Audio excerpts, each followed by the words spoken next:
Hola, una persona me ha hecho una excelente pregunta. ¿Cuál es la diferencia entre esquizofrenia, bipolaridad y trastorno limítrofe de la personalidad?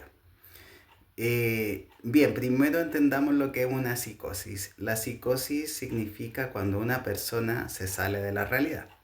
Entonces hay tres posibilidades según el psiquiatra Otto Kemper. Una se llama estado psicótico, ¿ya?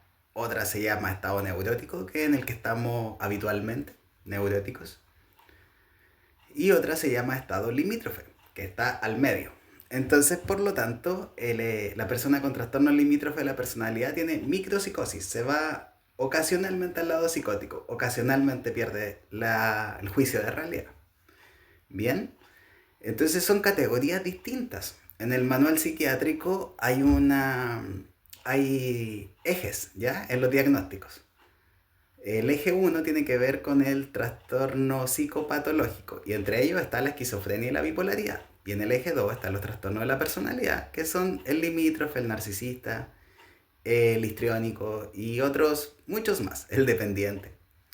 Entonces, esto puede haber una comorbilidad, como ven. Puede haber una persona que tenga una bipolaridad y un trastorno limítrofe, una esquizofrenia y un trastorno limítrofe, u otro. El, a veces se presentan de manera separada. Es una excelente pregunta porque hay muchos síntomas muy similares en el individuo. Y también hay cosas contextuales que son similares. Como bien dije en otro video, la esquizofrenia se presenta con estos síntomas de alucinaciones auditivas. Cuando vemos en el cine que se presentan muchas alucinaciones visuales, explicándonos que es una esquizofrenia, eso es un error. Las alucinaciones visuales tienen que ver con problemas orgánicos, como la epilepsia, o con consumo de alucinógenos, de sustancias alucinógenas. Entonces, no es muy habitual, es muy poco probable que haya alucinaciones visuales. También la deprivación de alcohol ocurren alucinaciones visuales. Entonces, lo que caracteriza, pero muy fuerte la esquizofrenia son las alucinaciones auditivas. Pero ojo, no se presenta solo la esquizofrenia, también hay una situación llamada depresión psicótica en la cual la persona tiene alucinaciones auditivas, escucha voces. Entonces, por eso digo 100%, si están comenzando síntomas, a un psiquiatra de inmediato. Primero que todo, un psiquiatra. Es lo más sano. Y bueno, él va a saber diferenciar, pero esto es como para fines eh, ilustrativos y generales. Bien, en general las depresiones psicóticas tienen un gran grado de ideación suicida, también la puede haber la esquizofrenia y también tiene mucho que ver con estados muy depresivos. Entonces la esquizofrenia es como más... La persona cree generalmente que tiene una revelación. Entonces comienzan diálogos, narrativas que son muy tendientes a lo místico religioso y de manera abrupta. Por ejemplo, el famoso Cristo del Elqui, que se fue a predicar hace mucho tiempo. Entonces, claro, después terminó en un hospital psiquiátrico diagnosticado con esquizofrenia. Y otros personajes de la historia que tienen delirios místicos religiosos. Entonces, hay una frontera también muy interesante y debatible si la cultura, no sé, una persona que vivió en una cultura ancestral presenta esquizofrenia o es algo propio de antropológico. Entonces, pero imagínense una persona de que no tiene raíces nativas y de que un día para otro empieza a tener una narrativa muy mística. Es un signo de alarma, junto con voces, ¿cierto? Entonces, ahí podría haber una esquizofrenia. Como mencioné en otro video también, generalmente esos son los síntomas positivos de la esquizofrenia, con psicosis que están muy floridas, se llama, ¿cierto? Muy evidentes.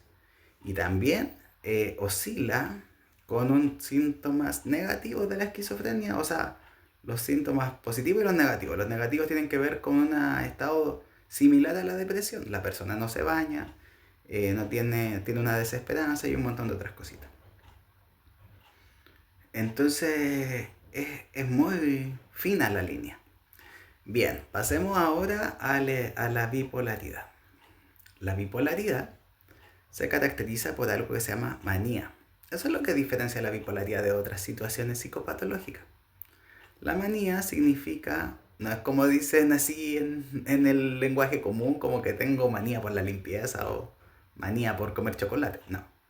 La manía en psiquiatría significa de que la persona tiene un lenguaje verborreico, tiene ideofugalidad, o sea, se le empiezan a ir ideas que son muy como desconectadas. Tiene también, se siente fantástico, cree que está en el mejor momento de su vida, duerme muy poquito, puede consumir alcohol en exceso y drogas y no se siente tan impactado ese consumo. Despreocupa su alimentación, su higiene ocasionalmente, se vuelve demasiado sociable, empieza a ser extremadamente generoso, despilfarra el dinero, se arriesga con negocios inconvenientes, confunde los lazos sociales, se cree que es demasiado amigo de la gente. Entonces, eso es una persona que está en un estado maníaco, acelerado, en resumen, por decirlo de una manera corriente, como, como del lenguaje cotidiano, una persona acelerada.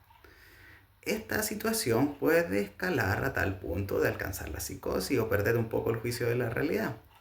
Entonces también es muy conveniente de que vaya a un especialista psiquiátrico, dependiendo de sus condiciones económicas, porque de la familia, porque generalmente el individuo no tiene conciencia de enfermedad. Es importante llevarlo al sistema público o privado y, ambas situaciones, tanto esquizofrenia como bipolaridad, responden muy bien a los fármacos, muy bien, bajan este nivel de este brote. Además hay algo que se llama, bueno, esquizoafectivo, que mezcla un poquito de ambos. Es un mundo fascinante. Otra cosa que caracteriza a la bipolaridad son fases largas de depresión. O sea, 3 meses de depresión, una semana de manía. Entonces así, pendulando. No existe un eje, una pendulación que sea como más regulada, ¿cierto? Es extrema. Muy acelerado, muy desganado. Y como ven, se parece mucho también a algunas cosas esquizofrénicas. Pero generalmente también las personas bipolares tienen un montón de talentos, y al igual que los esquizofrénicos. Que ahí está el meollo del asunto, de cómo ir transitando este camino. Ambos son condiciones crónicas, o sea, para el resto de la vida. Bien, pasemos a lo tercera diagnóstico que pregunta la persona. Se llama trastorno limítrofe de la personalidad. ¿Cómo nos podemos dar cuenta de que podría haber rasgos de esto? Rasgos, porque la personalidad se construye a los 18 años. Entonces, si una persona tiene 12 años, es muy apresurado creer que tiene un trastorno. Está construyéndose. Entonces, ya. Trastorno limítrofe. Autoagresiones. Eso lo caracteriza muy potentemente. Ocasionalmente consumo de alcohol y drogas desmedido, promiscuidad y lo que es clave, codependencia emocional, ya sea de amigos, de familiares y en especial en el mundo pareja, con o sin pareja. Entonces, idealizaciones. Como ven, las tres facetas coinciden en que el ser humano, su desarrollo empieza a ser más estancado. Me refiero al madurativo, sin juicio de valor. Entonces, y también tiene una codependencia con la red de apoyo. Entonces, la salida está en destriangular, reconocer, dar autonomía y hacer un proceso en equipo entre psiquiatras, psicólogos, terapeutas ocupacionales, trabajadores sociales, si está en un centro psicológico psiquiátrico. Y bueno, hay mucho que hablar todavía, pero se me está acabando el videito, los 10 minutos que da este dispositivo. Entonces, bueno, cualquier duda me van diciendo.